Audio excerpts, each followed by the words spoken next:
सच्चाई छुप नहीं सकती बनावट के वसूलों से, सच्चाई छुप नहीं सकती बनावट के वसूलों से, खुशबू आ नहीं सकती है कागज के फूलों से। प्यारे दोस्तों, अस्सलाम वालेकुम। आप देख रहे हैं इरफानी वर्ल्ड यूट्यूब चैनल और मैं हूं मोहम्मद इरफान झारखंड।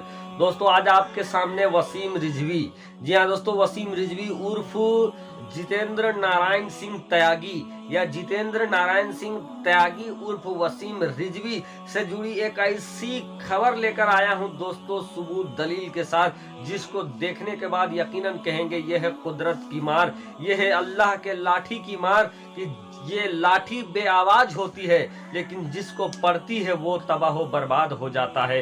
प्यारे दोस्तों, एक इंसान जिसका नाम वसीम रिजवी है, सियाह वक्फ बोर्ड का पूर्व अध्यक्ष, वो इंसान जिसको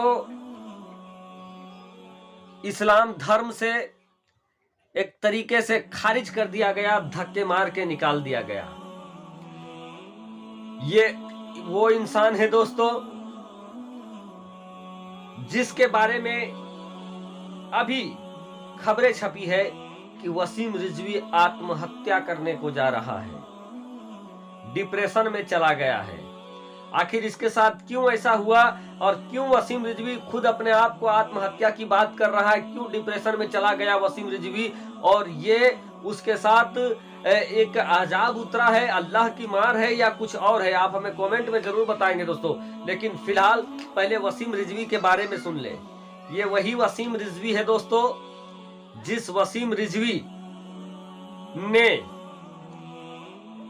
यति नरसिम्हानंद के साथ मिलकर इस्लाम के खिलाफ, पैगंबर इस्लाम के खिलाफ, कुरान मुकद्दस के खिलाफ लगातार ऐसी बयानबाजी करता रहा, ऐसी बयानबाजी करता रहा कि जिसकी वजह से मुफ्ती सलमान अजहरी ने यति नरसिम्हानंद को तो मुबाहिले तक का चैलेंज कर डाला था, और उसी की चेला चपाटी करते हुए वसीम रिजवी ने कुरान मुकद्दस के खिलाफ सुप्रीम कोर्ट में याचिका दायर किया था और सुप्रीम कोर्ट से मांग किया था कि कुरान मुकद्दस से, वो कुरान मुकद्दस जो दुनियावी नहीं बल्कि अल्लाह की किताब है, वो कुरान मुकद्दस जिसको कलामुल्लाह कहा जाता है, यानी टॉक्स ऑफ अल्लाह, अल्लाह की बात कहा जाता है, उसको बदलने के लिए चला था वसीम रिजवी।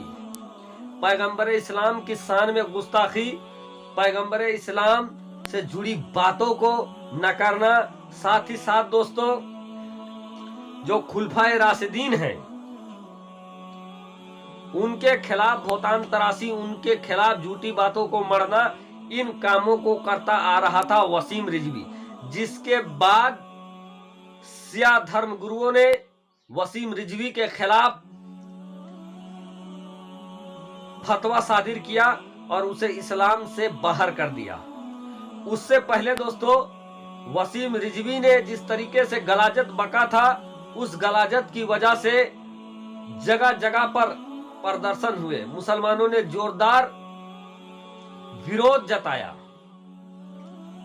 लेकिन जिस तरीके का इसकी करनी थी उस वक्त उसको सजा नहीं मिला था। लेकिन कहा जाता है कुदरत की लाठी में देर है लेकिन अंधेर नहीं, और जब उसकी लाठी पड़ता है तो बड़े बड़ों की हेकड़ी निकल जाती है।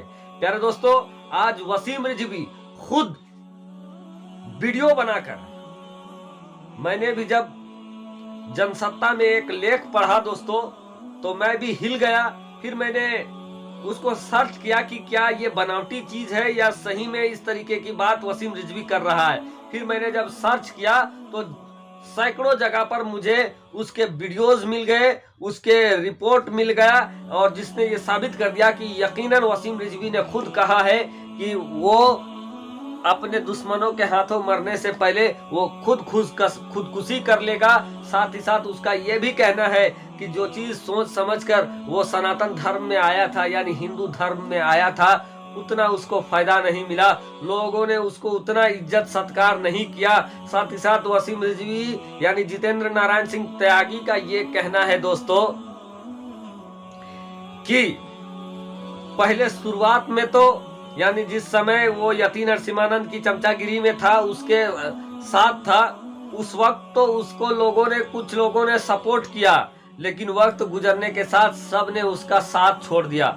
और अब ऐसा है कि वो अकेले है, तन्हा है, कुछ लोग हैं लेकिन फिर भी वो अकेला महसूस कर रहा है, तन्हा महसूस कर रहा है और डिप्रेशन में है। और यही वजह है कि वसीम रिजवी अपने आप को कह रहा है कि मैं आत्महत्या कर लूंगा।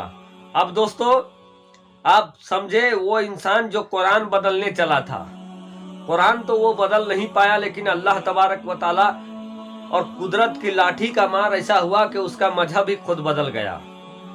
एक इंसान जो कभी सिया वक्फ बोर्ड का अध्यक्ष हुआ करता था, मंत्री जैसे उसके रुआब हुआ करते थे, लेकिन आज देखिए आज कहां है, वो जेल की सलाखों में जाने वाला है।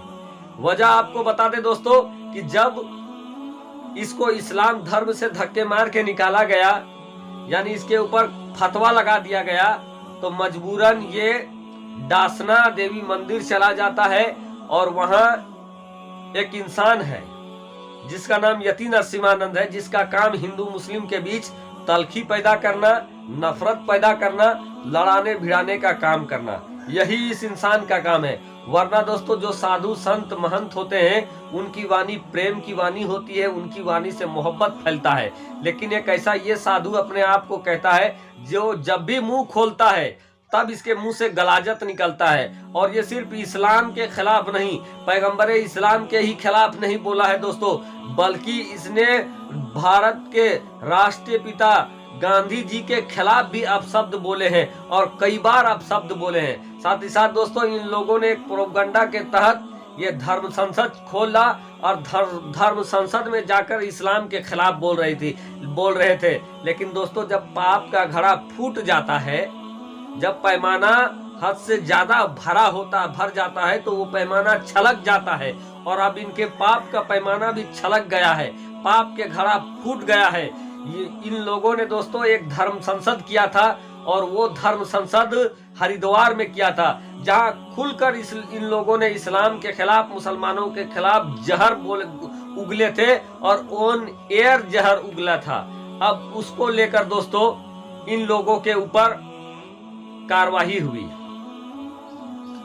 यति नरसिम्हानंद भी जेल के अंदर घुसा, लेकिन चंद दिन में वो बाहर आ गया। लेकिन वसीम रिजवी उसी मामले में जेल घुसा दोस्तों, और घुसा ही रह गया। पिछले दिनों मेडिकल स्वास्थ्य संबंधित अर्जी लगाकर वो बाहर निकला था और कुछ दिन बाहर की हवा खा रहा था, लेकिन पिछले दिन सुप्रीम कोर्ट ने उसकी उस बाहरी बेल को भी खारिज कर दिया। इसको कहा कि आप जल्द से जल्द जाकर अदालत में सरेंडर करें। और अब मामला यह है दोस्तों कि वो अदालत में तो सरेंडर कर ही रहा है, यानी कि वो कोर्ट में तो सरेंडर करेगा, जेल के अंदर तो चला ही जा रहा है। साथ ही साथ अब उसका ये कहना है कि हिंदू धर्म में आकर उसको कुछ खास मकसद नहीं हुआ, लेकिन मरते दम तक वो हिंदू धर्म में रहे। अब दोस्तों चूंकि ये भारत है, यहाँ सभी को ये स्वतंत्रता है कि वो किसी भी धर्म में जा सकता है, तो ये भी जिस धर्म में है वो जा सकता है, इसकी मर्जी है। लेकिन दोस्तों ये चाहे जिस धर्म में रहे या मैं जिस धर्म में रहूं, मुझे अपने धर्म की तारीफ करने की तो इजाजत है, लेकिन मैं किसी दूसरे के धर्म की बुराई भी नहीं कर सकता हूं, किसी दूसरे के धर्म के खिलाफ बात भी नहीं कर सकता हूं। और यही काम ये लोग करते थे, अपने धर्म की अच्छाई तो करते थे, साथ ही साथ दूसरे के धर्म की खुलकर बुराई करते थे। और आखिरकार दोस्तों इनका पाप का घड़ा भरा और जेल के अंदर गया। और अब मामला ये हो गया है कि आत्महत्या करने को चला है वसीम रिजवी, जो कि एक बुज़दिल का काम है। चाहे वसीम रिजवी हो दोस्तों या कोई और हो, मैं इस बात से इत्तेफाक नहीं रखता हूं। हर समस्या का समाधान है और उसका समाधान करना चाहिए, ना कि आत्महत्या करना चाहिए। अगर तूने कुछ गलत किया है तो उसको सुधारने का भी मौका जिंदगी देती है, बार बार देती है। अल्लाह तबारक व ताला ने बड़े से बड़े जालिम जाबिर को सुधरने का मौका दिया है, लेकिन इसका ये मकसद नहीं कि कोई अपने जान को ही खत्म कर ले। बल्कि आत्महत्या किसी समस्या का समाधान नहीं। अगर हिम्मत है तो इस दुनिया में सारे चीज को झेलते हुए उसका सामना करो, और कुदरत सबको संभलने का भी मौका देता है। आपको क्या लगता है दोस्तों, ये इसके ऊपर अल्लाह का अजाब है, जिसके वजह से अब इसको हिंदू धर्म में भी बेचैनी महसूस हो रही है। हर जगह ये छटपटा रहा है, या कोई और है, ये डिप्रेशन में चला गया है, ये आत्महत्या की बात कर रही है, ये कुदरत की लाठी की मार है, या इसका एक प्रोपगंडा है। कमेंट के जरिए हमें जरूर बताएं। शुक्रिया, आदाब।